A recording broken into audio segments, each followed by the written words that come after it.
a new decision was now taken, and that's the reason why I'm here today. And the new decision actually confirmed the previous decision in which the court, in substance, said that the conflict between PKK and the Turkish state is an armed conflict, a non-international armed conflict, a civil war, in other words, to which anti-terrorism law does not apply, conflict which is ruled by international humanitarian law, which means the laws of war. And of course, that's a very different approach. If you consider situation of violence, which is a reality in the southeast of Turkey, as a civil war to which the laws of war apply, then you create a condition in which the parties to some extent are on the same level. The parties are considered, participants in such a war are considered to be submitted to the same rules. They should both apply the Geneva Conventions, the rules of war, the law of war in the conflict, and they are both held to the same kind of obligations in the war to protect the civilians and to wage the war in a certain way. Which is, of course, a very different type of setting than a situation where a group, a criminal group, commits violence against citizens, blind violence against citizens, like we experienced throughout Europe when Daesh operatives committed attacks in Paris, in Brussels, in London, on several occasions. The question whether the conflict between Turkey and the PKK was a matter of terrorism to be dealt with under anti-terrorism law, or whether it is a civil war to be dealt with under a different set of legal rules, the rules of war, the international humanitarian law, had been raised previously in some other places in Europe, in France, in Germany, during these long years of criminalization of PKK, not only in the UK, but throughout Europe. There were trials, I think, in almost every European country where Kurds are active. There were so-called PKK trials.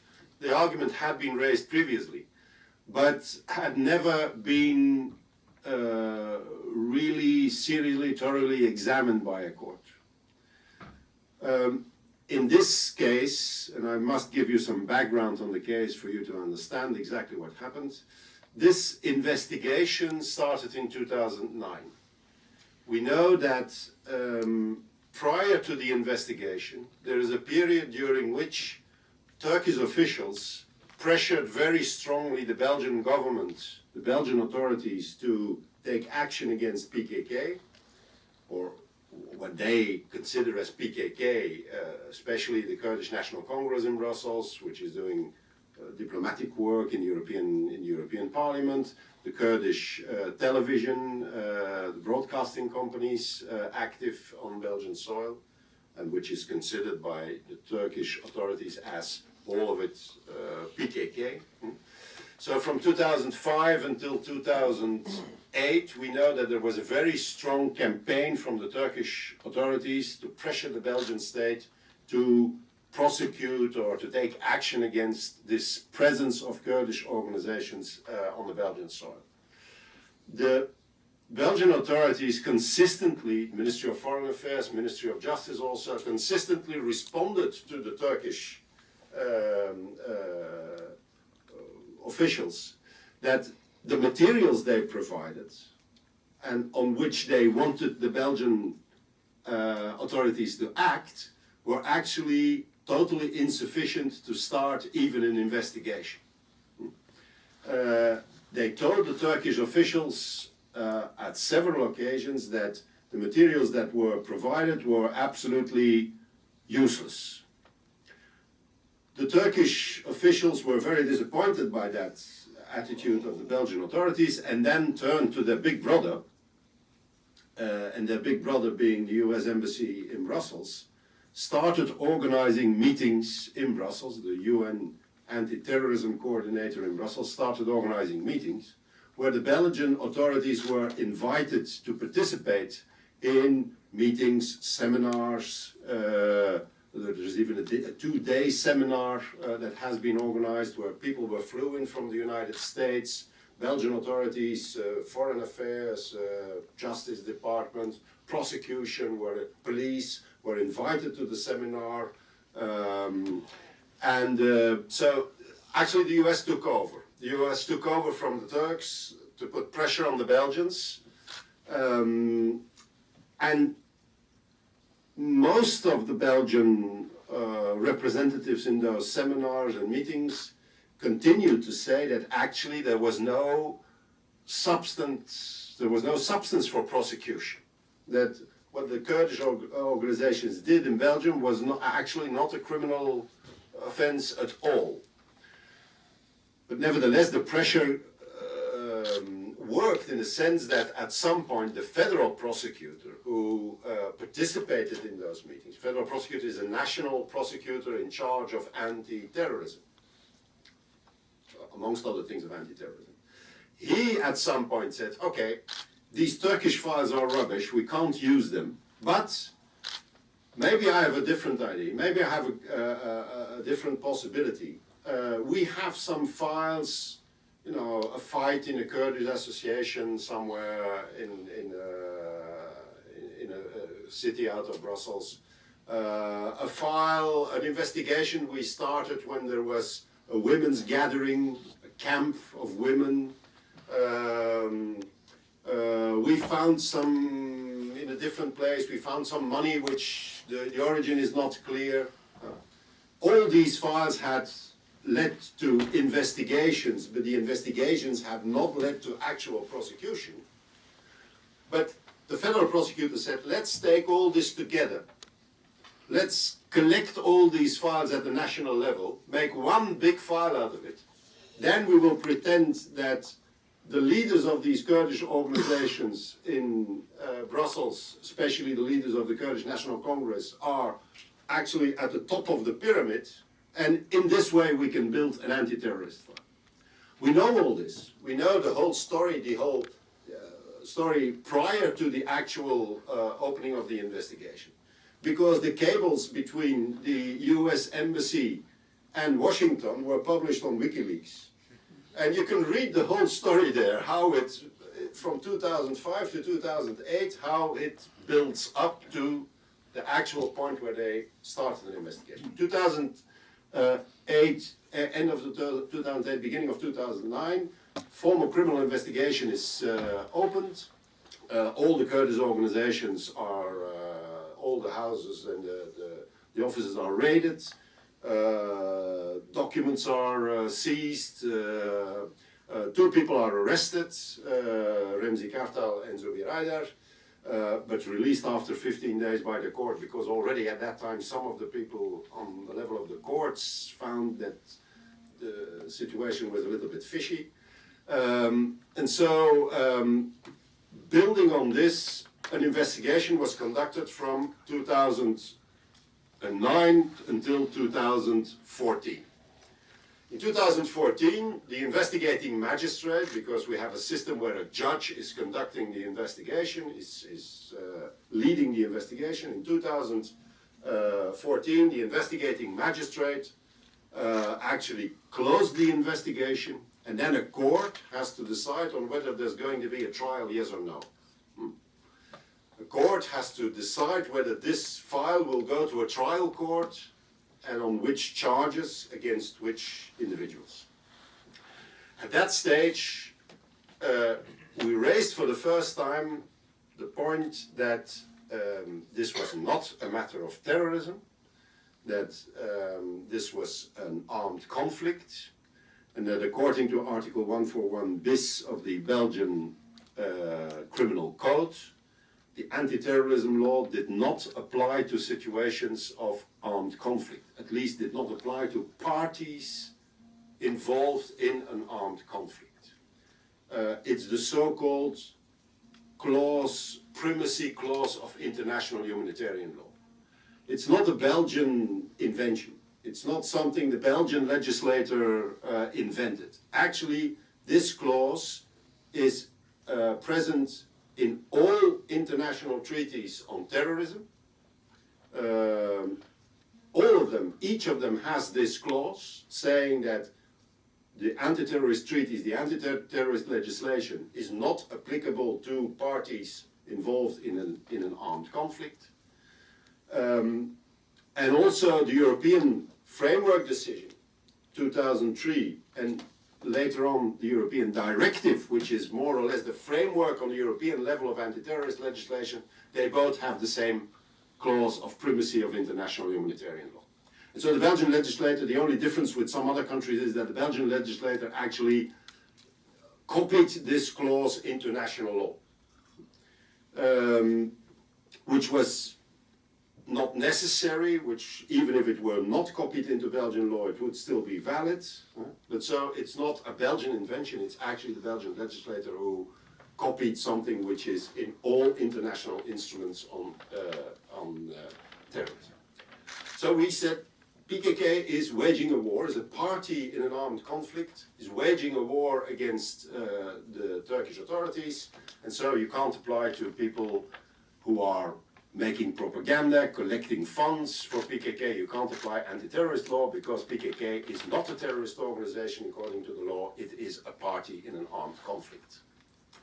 The prosecution in the very beginning was very unprepared for this argument because I think they were convinced it had no chance whatsoever.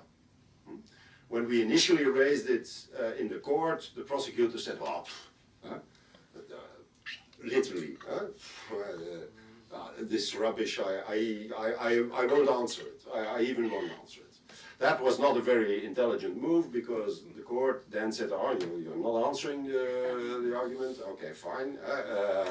Then we will take a decision. And so the first level of decision then, the court called Chambre du Conseil, took a rather short decision, saying, from what we saw, from the evidence we saw, this is a war. Two criteria there. First of all is the intensity of the conflict. Is the conflict sufficiently developed to be considered as a war and not just as some fighting? And secondly, the non-state party involved in such a war, is it sufficiently organized to be considered as an army? And so actually it's a little bit strange because for the first time, instead of saying, you know, the Kurds are peaceful people and they don't want this and they don't want to fight and they negotiate peace, etc. For the first time we were now arguing that the PKK, HPG, had heavy weapons, could down helicopters, and that we had the evidence that they were downing helicopters, and that the firepower was sufficient too, and that they were very well military organized. So it was a kind of, also for ourselves, a kind of mental, we had to change our minds on arguing for the first time this, but it worked. And so the court in first instance at that stage said this is a war after very short debate, after very limited debate. The prosecution then suddenly woke up, panicked, and appealed the decision, took it to the appeal court, and started arguing in the appeal court very nervously, still extremely unprepared, talking nonsense. For example, one of the arguments of the prosecutor was this is not an armed conflict because the fighting is not intense, and one of the criteria to see if the fighting is intense, yes or no, is internally displaced persons. And so the prosecutor said, there are no internally displaced persons in Turkey. We said, well, that might be a problem because we do have some reports from Amnesty International and from the IHD, but even a report from a Turkish university, the Istanbul University, which says that there are 1 million internally displaced persons. So actually the court heard all these arguments. I think for the very first time, because we really went into a lot of detail on all these different questions: internally displaced persons, the number of incidents, the organization of both armies, the command structure of HPG, the education on international education system in the Kurdish forces. We went into detail on all this. It was the very first time that this was argued before a court, and the prosecutor actually was unable to bring a convincing answer, to provide a convincing answer. What was strange, however, was that the Turkish state was present, because under the Belgian proceedings, a person or an organization or a state that pretends it suffered damage from a crime is present in the proceedings and can argue like any other party in the proceedings. So we were arguing against the prosecutor, but at the same time also against the representative of the Turkish state.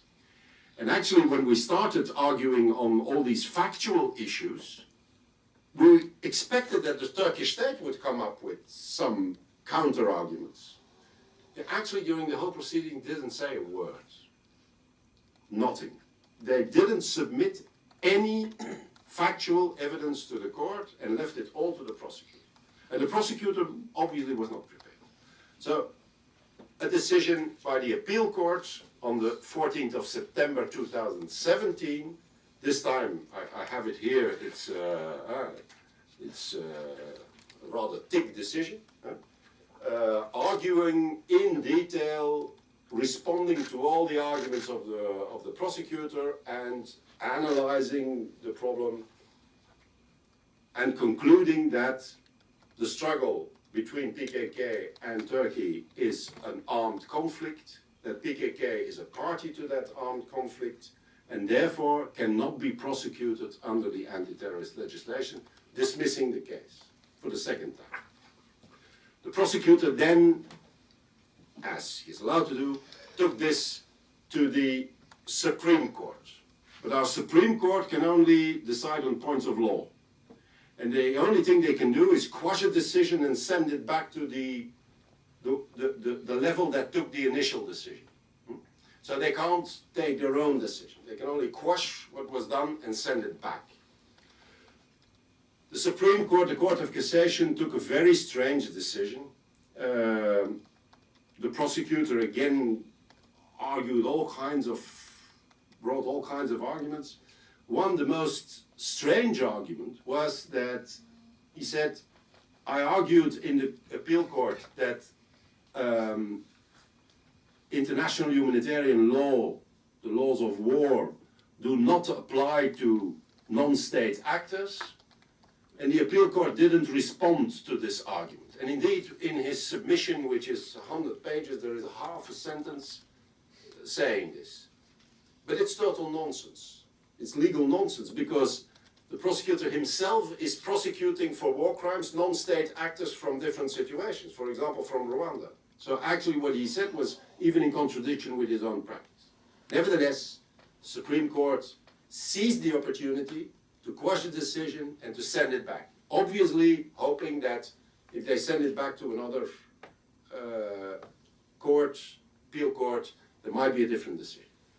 That was unsuccessful, because on 8th of March, and that is the reason why I'm here today, on 8th of March, the same appeal court, but with other judges sitting on the panel, took again a very, very well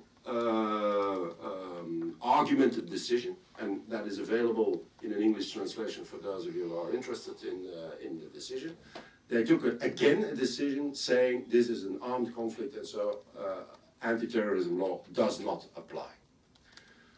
I think it's an important development not only for PKK and not only for the struggle against the criminalization of PKK, but it's an important principled decision, because actually it's a decision which protects the system of international humanitarian law and international law as it was established after the Second World War against the cancer of the anti-terrorist laws. Because the anti-terrorist laws have really been a cancer to that. Criminalizing any action against any state, because that is actually the philosophy of the anti-terrorist laws. The state is right, and if you fight against the state, whatever the state might be, you're wrong. While international humanitarian law, on the contrary, after the decolonization process, after the resistance against the Nazi occupation in the Second World War, actually recognized the legitimacy of wars of resistance, of the use of force by non-state actors against state oppression. So it's a principled decision which is important, and it's also a decision which is important, I think, to counter the campaign of criminalization which has been ongoing, of PKK, which has been ongoing throughout Europe for the last 2 decades. Parallel to this, and we can go into detail in some of the points in a few moments if there are any questions, but parallel to this there is a second important development. As you know, PKK was listed also by the European Union as a terrorist organization. Was included in an assets freezing list of terrorist organizations on the level of the European Union. Some of our colleagues in Holland actually challenged that inclusion, that listing of PKK on a European level. They challenged that in the European Court of Justice in Luxembourg. And on 15th of November 2018, parallel to our decision in the Belgian court, the European Court of Justice in Luxembourg cancelled the inclusion of PKK in the EU terror list for all the decisions between 2014 and 2017. Because the listing process in Europe, you need to know that actually every 6 months there is a new decision. Every 6 months there has to be a new decision re-including an organization in the list. And so when you start a proceeding in 2014 against the inclusion of PKK in the listing, what you need to do is during the whole period that the proceeding is going on before the court, every time when there is a new proceeding, you have to make a submission to the court to include that new decision in the pending case, which was done between 2014 and 2017. In 2017, the court actually concluded the proceedings. Once they conclude the proceedings, but have not yet decided on the case, but when they conclude, when they put an end to the debates, the oral debates, and the written submissions, from that point on, if there is a new decision, you can't include it anymore in the list, in the proceedings. So the court, European Court of Justice, cancelled all the decisions taken by the European Council of Ministers, the Council of Ministers of the European Union, to include PKK in the EU anti-terror list between 2014 and 2017. The 2018 decision was not cancelled simply because, for procedural reasons, it was not included in the list of decisions submitted to the court. What is important there to know is that the statement of reasons, which the European Court of Justice found insufficient for all decisions between 2014 and 2017, the statement of reasons saying that PKK is a terrorist organization, and giving the reasons why it should be considered as a terrorist organization, that statement of reasons, which was found insufficient, has been identical in every single of those decisions to include PKK in the list. And it's the same statement of reasons that has been used in 2018 and in 2019. So there is no reason why the European Court of Justice, because of course a new challenge has been brought against these 2018-2019 decisions.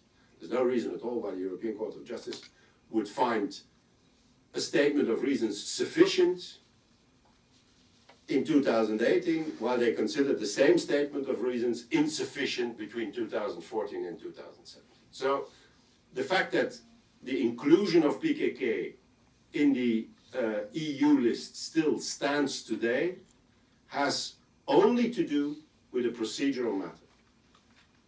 It has only to do with the fact that the 2018 and 2019 decisions were taken at a time when the proceedings before the court were already closed and the court couldn't have a look at it. Because the discussion is identical, because the statement of reasons which were challenged are identical. Now, I think for the UK there is a particular point, and I will conclude on that. I think there's a particular point of interest there.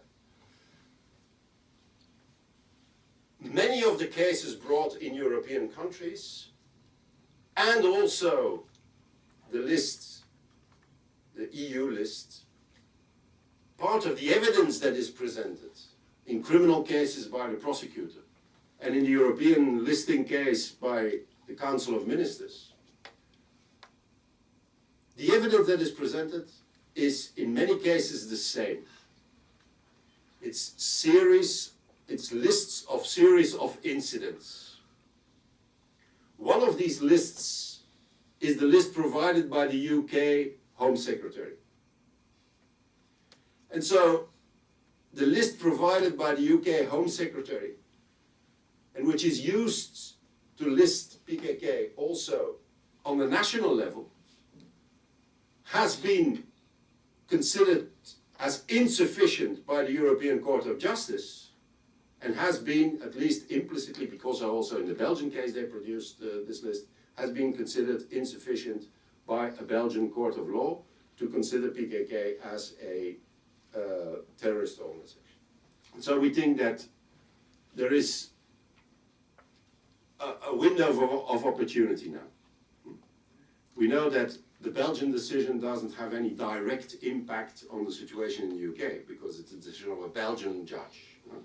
And even the EU decision doesn't have a direct impact, I think, on the UK situation.